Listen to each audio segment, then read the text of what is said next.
तो आज सतगुरु कबीर साहब जी के प्रकट उत्सव के इस अवसर पर सतगुरु श्री सतगुरु कबीर चरितम एक ग्रंथ है, उससे कुछ इनसे संबंधित कबीर साहब से संबंधित मैं कुछ आपको सुनाना चाहता हूँ। सतगुरु कबीर साहब जिन्होंने मोहगार कली काल में सांसारिक विषय रूप विश्व से संतप्त हृदय सज्जनों के अज्ञान राशि को कोमल सदुप उपदेश रूप अमृत वाणी से दूर किया था, जो सत्पुरुषों के मन को परम शांति देने वाले थे तथा हस्ते रूप यवनों के उपद्रवों को शांत करने के लिए जो केसरी ही थे, उन साक्षात परमात्मा स्वरूप सतगुरु श्री कबीर स्वामी के पाद चरणों में हम हार्दिक नमस्कार करते हैं। तो बोलिए जयकारा, बोलो सतगुरु कबीर साहब जी की। प्रत्येक युग में जिस जिस समय आतताइयों के द्वारा प्रजा के ऊपर अत्याचार होने से सज्जन पीड़ित होने लगते हैं और पापी सुख समृद्धि से परिपूर्ण हो जाते हैं, उस समय उन पापियों की जन्म जन्मांतर उपार्जित पुण्य फल मुक्त हो जाने पर संत जन की हार्दिक प्रार्थना से द्रवीभूत करुणा सागर भगवान तत्काल उचित दिव्य अवतार धारण करके दुष्टों के निग्रह पूर्वक स्वजन भगवदीय सज्जनों का रक्षण और धर्म की स्थापना करते हैं। ऐसे सर्वथा स्तुति योग्य सर्वेश्वर परमात्मा को मैं हाथ जोड़कर नमस्कार करता हूँ। प्रत्येक युग में परमात्मा के अवतार। सतयुग में जिस समय हिरण्यकश्यप के अति उत्पीड़न से सकल लोक में पाप कर्मों की वृद्धि एवं धर्म की हानि देखकर सर्वेश्वर भगवान ने अपने अनन्य भक्त प्रहलाद के निमित्त तत्क्षण नरसिंह रूप धारण करके वज्र नख से हिरण्यकश्यप के वक्ष स्थल का विदारण किया। ऐसे अचिंत्य शक्ति नरसिंह रूप को नमस्कार है। त्रेता युग में भी जिस समय उग्र पराक्रमी रावण ने तीनों लोगों को अपने वश में कर लिया, त्रिलोक भय से कांपने लगा, तो ब्रह्मा इंद्र की स्तुति से संतुष्ट होकर परमात्मा ने दशरथ पुत्र श्री राम रूप से प्रकट होकर पुत्र पौत्र आदि वंश सहित रावण का, राक्षसों का, रावण के सैनिकों का संहार कर त्रिलोक में सुख शांति की स्थापना की। उन भक्त वत्सल श्री राम रूप को नमस्कार है। द्वापर युग में कंस आदि असुरों के उपद्रव से सकल लोग अति पीड़ित होने लगे और पृथ्वी भी दुष्ट असुरों के प्रबल भार से अति बिहला हो गई। तब उनकी पीड़ा से द्रवीभूत सनातन परमात्मा ने वसुदेव गृह में श्री कृष्ण रूप से प्रकट होकर सकल असुर सहित केश को हनन करके सकल लोक को सुखी किया। ऐसे श्री कृष्ण रूप को नमस्कार है। कलयुग में जिस समय मल्लेच्छ राजाओं के विविध उपद्रवों के द्वारा आर्य जनता पीड़ित होने लगी, स्थान स्थान पर गौ ब्राह्मण आदि का, साधु जनों का घात, विविध प्रकार की यातनाओं से पीड़ित होने लगे और हिंदुओं का रोना पिटना सर्वत्र दिखने लगा। हिंदुओं के मंदिर तोड़कर देव मूर्तियां खंडित की जाने लगी। वेद आदि सदग्रंथ पीस पीस कर नदियों में बहाए जाने लगे। धर्म शास्त्र तथा पुराणों के ग्रंथ गलियों में फेंक दिए जाने लगे। स्त्रियों के पतिव्रत धर्म और आर्य समाज सब प्रकार से खंडित होने लगा। यहाँ तक कि ब्राह्मणों के यज्ञोपवीत से गर्म किए जल से दुष्ट मलेच्छ राजा सपरिवार स्नान करने लगे। प्रतिदिन कितने ही हिंदुओं का धर्मांतरण किया जाता अथवा मार दिया जाता। नारकीय यातनाओं को भी लजाने वाले आर्य प्रजा के निरंतर उत्पीड़न को देखकर मानो अधैर्य से पंच महाभूत भी बार बार कांपने लगे। उस समय इन अत्याचारों से संतप्त आर्य सज्जनों के हृदय से सुव्यक्त आर्तनाद से समस्त लोग तथा विश्वात्मा स्वयं परमेश्वर भी क्षोभित हो उठे। सज्जनों का दुख भगवान से सहा नहीं जाता, अतः इन अनर्थों को देखकर निज प्रतिज्ञा का स्मरण करके आर्य तथा अनार्य सकल प्रजा को सत्य पथ पर लाने की दृष्टि से स्वयं प्रभु पृथ्वी पर अवतरित हुए। परमात्मा के समस्त अवतार शरीर पंच भौतिक से परे दिव्य होते हैं, उनमें स्तुत्य जाति कुल संभव नहीं, तथापि भगवान निज इच्छा गृहीत शरीर में भी अज्ञजन द्वारा कुल जाति का आरोप कराकर व्यवहार कराते हैं। अतएव उक्त कारण से जगत हित के लिए परमात्मा श्री काशी लहर तालाब में अलौकिक दिव्य शरीर से प्रकट होकर मानव धर्म का आचरण करते हुए कबीर नाम से विख्यात हुए। ऐसे कबीर रूप परमात्मा को नमस्कार है। बोलो सदगुरु कबीर साहब की, सच्चे दरबार की। क्या कारण थे? पहला कारण है जीव और ब्रह्मा का ज्ञान कराने के लिए। सदगुरु श्री कबीर साहब जी का काशीपुरी में प्रकट होने का प्रथम कारण जिज्ञासु भक्तों को जीव और ब्रह्मा का ऐक्य ज्ञान कराने के लिए राजयोग पद्धति से स्वयं ब्रह्मा का सम्यक ध्यान करने का उपदेश देना, जिससे मोक्ष पद की प्राप्ति हो। भाव यह है कि यवन राज्य काल में उक्त कारण से संस्कृत विद्या लुप्त प्राय हो चुकी थी, अतः हिंदी भाषा में उपदेश द्वारा जीवों का कल्याण करना कबीर अवतार का कारण समझना चाहिए। यवनों के राजसत्ता काल में हिंदू समाज के अति पीड़ित होने से उनके हृदय में दुख की अग्नि प्रज्वलित हो गई थी। उस दुख रूप अग्नि को सिद्धि तथा चमत्कार रूप से जल से शांत करना था, यह दूसरा कारण था। तीसरा कारण श्री सदगुरु कबीर साहब जी के प्रकट होने का प्रेम का संदेश देने के लिए। प्राणी मात्र में प्रेम की स्थापनार्थ अधिकारी जीवों को शिष्य बनाकर उनके द्वारा भारत भर में प्रेम का संदेश देने के लिए ऐसे सदगुरु जैसे धर्मगुरु की आवश्यकता थी। चौथा कारण सनातन श्री वैष्णव संप्रदाय को अच्छी प्रकार से पुष्ट करने के लिए यतीन्द्र स्वामी श्री रामानंद के महान पवित्र सनातन श्री वैष्णव संप्रदाय को अच्छी प्रकार से पुष्ट करना चौथा कारण समझना चाहिए। भाव यह है कि तात्कालिक कतिपय अघोरीनाथ साधुओं में अमक्ष्य भक्षण आदि भ्रष्टाचार अधिक रूप से फैल गया था। सिद्धि बल से वे लोग श्री वैष्णव साधुओं को दबाया करते थे और उनके कंठी तिलक आदि को तोड़ देते थे तथा चाट जाया करते थे, अर्थात सच्ची योग सिद्धि के प्रभाव से उनको दबाकर श्री वैष्णव संप्रदाय का पुनः प्रचार और प्रसार करना जरूरी था।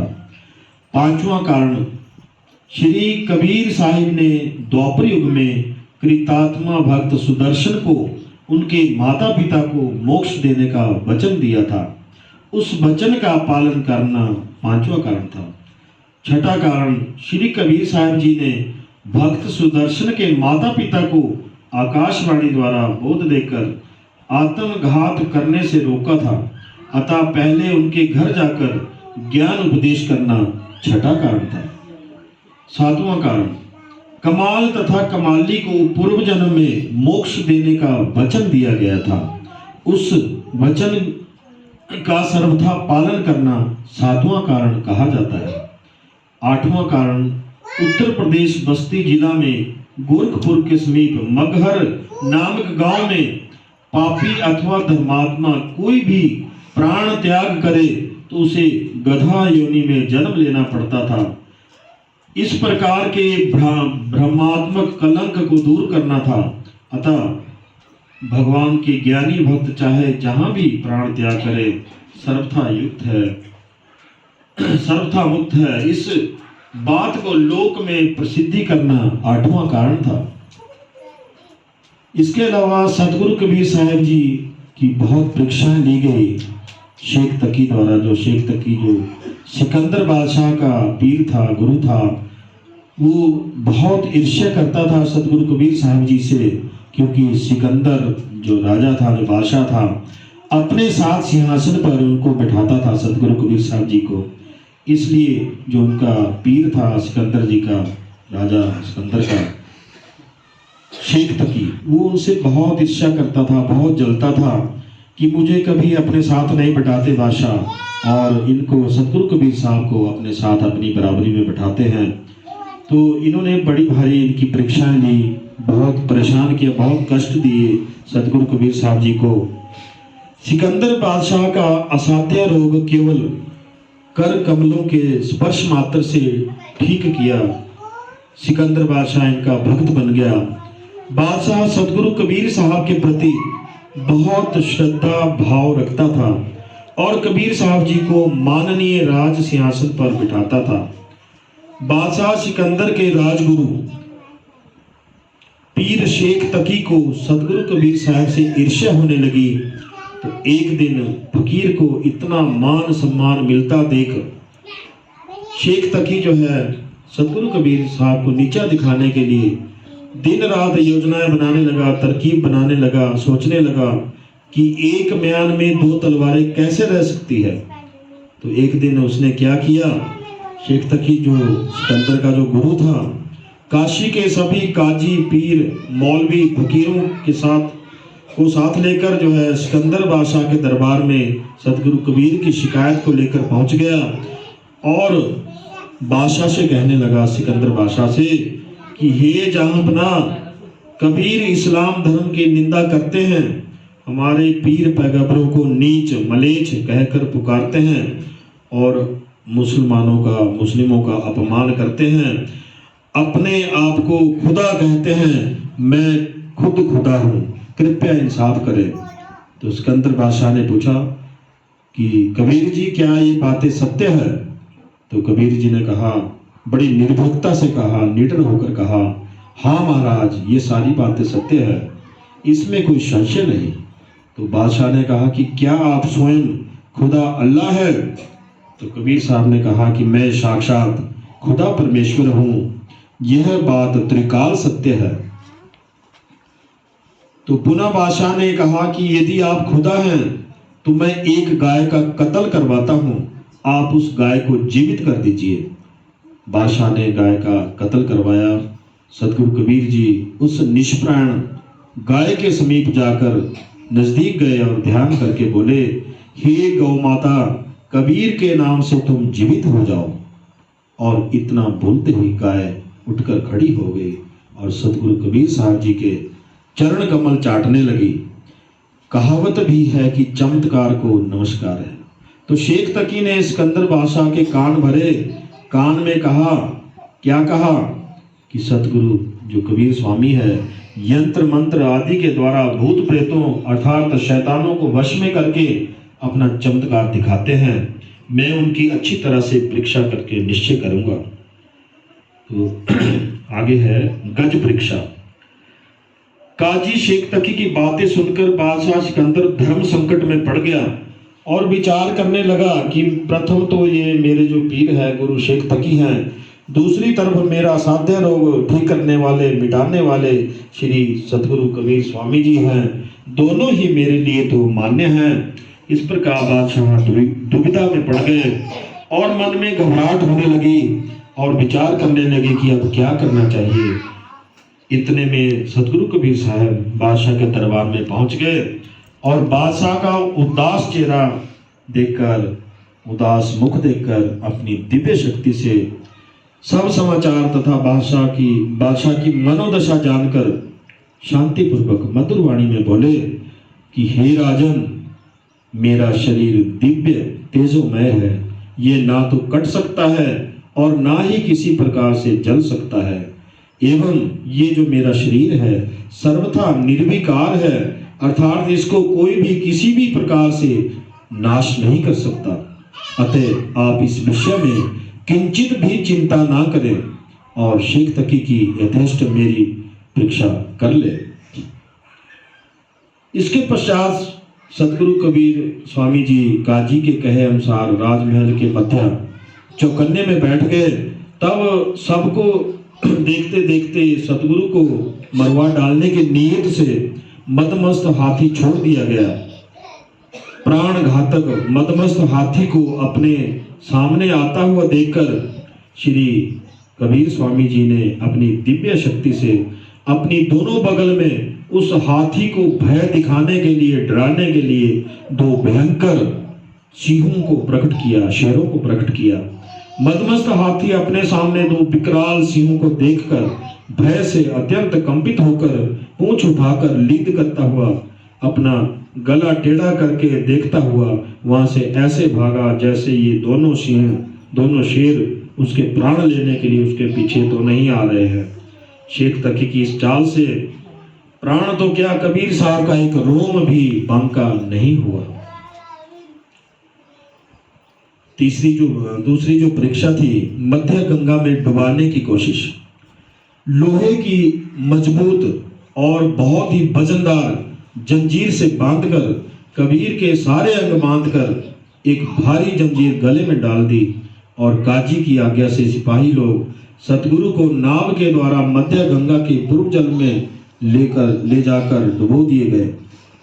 भक्तों को, सज्जनों को चिंता होने लगी, लेकिन वो क्या देखते हैं कि थोड़ी ही देर बाद सतगुरु कबीर साहब पद्मासन लगाए, प्रसन्न मुख और जंजीर के स्थान पर पुष्प मालाओं से अलंकृत जल के ऊपर बैठे हुए प्रकट हुए और राम राम का मधुर मंगल गान करते हुए गंगा जी के तट पर आ गए। तीसरी परीक्षा है तेल परीक्षा। गर्म कढ़ाई में उबलते तेल में सतगुरु कबीर साहब जी को बैठने को कहा गया।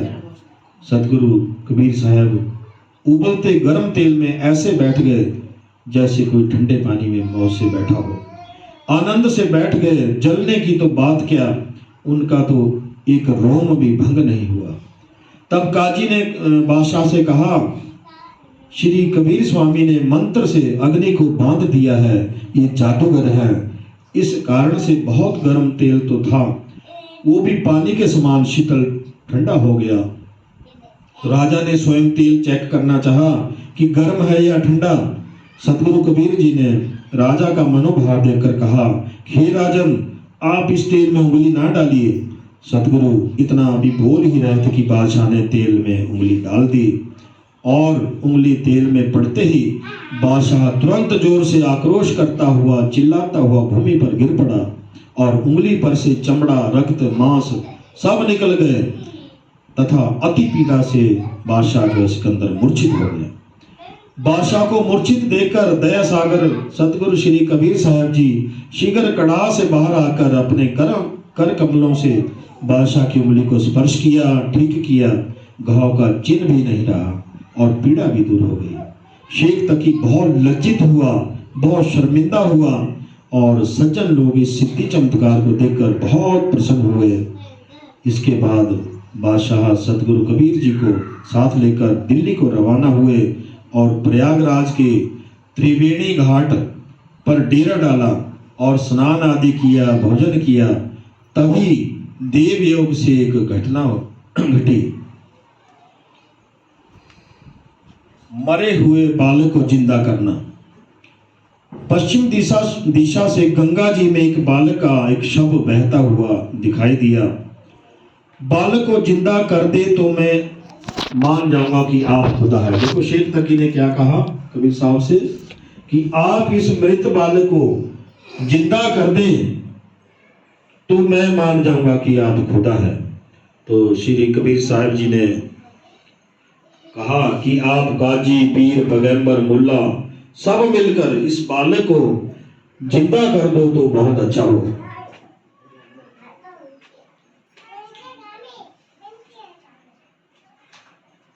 तो सतगुरु कबीर साहब जी का ये उत्तर सुनकर सभी जो काजी थे, मुसलमान थे, पीर पैगंबर थे, सभी बड़े बड़े उत्साह से अपने अपने इष्ट का स्मरण करके कलमा पढ़ पढ़कर मृतक के शव को बहुत प्रयत्न पूर्वक अपनी तरफ बुलाते हुए भी वह जीवित नहीं हुआ।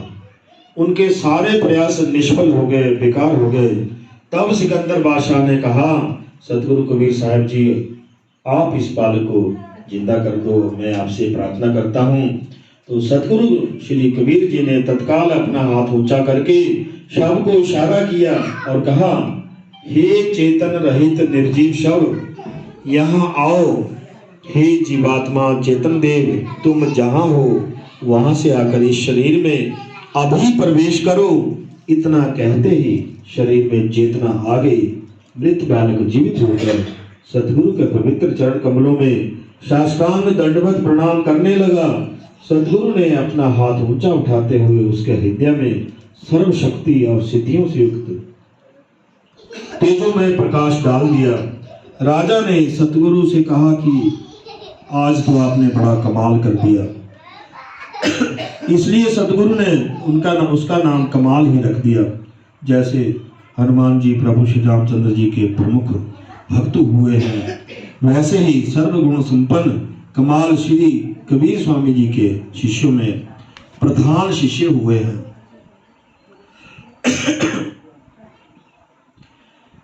एक और परीक्षा सतगुरु कबीर साहब जी की ली गई थी। एक कुआं था, सूखा कुआं, कूप था, उसमें उनको गिरा दिया गया, ऊपर से मिट्टी डालकर कुआं को भर दिया गया। लेकिन सतगुरु कबीर साहब जो है, जब दरबार में एक आदमी भेजा गया कि देखो वहाँ बैठे तो नहीं है, वहाँ सिंहासन पर बैठे पाए गए।